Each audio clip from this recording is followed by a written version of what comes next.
We join together today to commemorate and pay tribute to those who have loyally and devotedly sacrificed their lives in all the conflicts of war to preserve the freedoms that we enjoy today. Never in the 105 years since the Allied forces landed at Gallipoli on what is now known as ANZAC Cove have Australians been asked to summon the stoic resolve, courage and fortitude displayed by these soldiers in our current fight with an unseen enemy. It is well known that the Allied mission to capture Constantinople, the capital of the Ottoman Empire, an ally of Germany, was tragically met with failure. With an underestimation of the Ottoman military potential and a sense of superiority among the Allies, just before dawn on this day in 1915, Australian and New Zealand forces landed on the shores of Gallipoli. The half-light of dawn was favoured, a time when troops were awake, alert and manning their weapons, known as the Stand To. What began as a bold strike ended in devastating and bloody stalemate that lasted for 8 long months.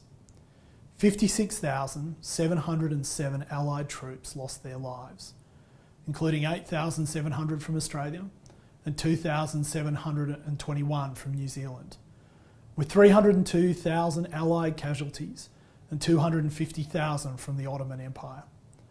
This was the first campaign of the First World War that led to major casualties for our troops, and the defeat had a profound effect on people at home, becoming a symbolic day on which we remember and commemorate our war dead.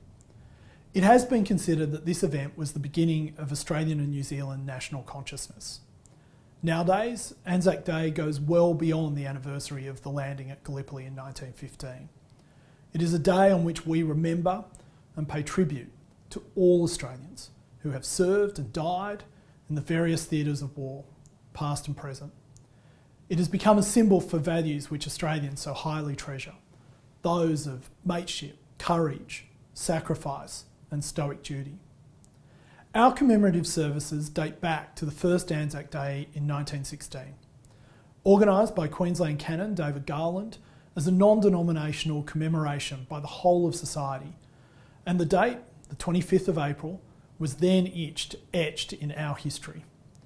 Despite interest waning in the 1960s and 70s, Prime Ministers Hawke and Howard were staunch supporters of the importance of remembrance, and today we are particularly blessed to see younger Australians embrace with reverence and respect those who have paved the way before us, defending the life we so highly cherish.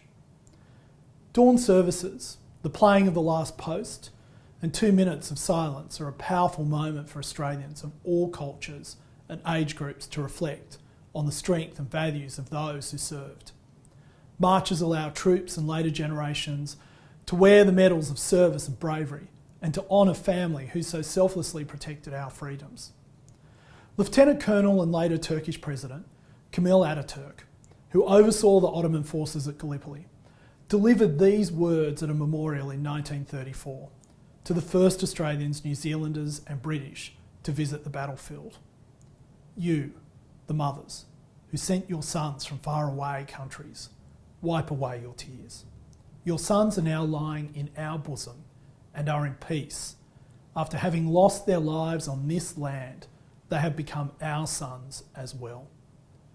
Today we stop, turn off our busy lives, reflect on the sacrifice of others, pause to consider those around us and how we can serve, and find within ourselves the stoic strength of character to endure our current crisis. The inscription on the wall of the Sir John Monash Centre in the grounds of the Villers Bretonneux Military Cemetery in northern France perfectly sums up the heritage of ANZAC.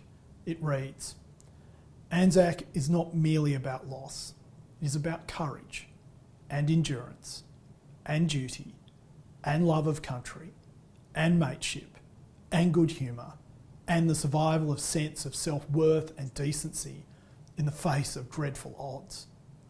To all the men and women who have served our nation, there is little that we can say that fully reflects our gratitude and our debt to you. Because of you, we live in a free and fair nation, in a country where right is might, not the other way round. And so instead, we simply say on this day, lest we forget. Authorised by Jason Falinski, Liberal Party, Narrabeen.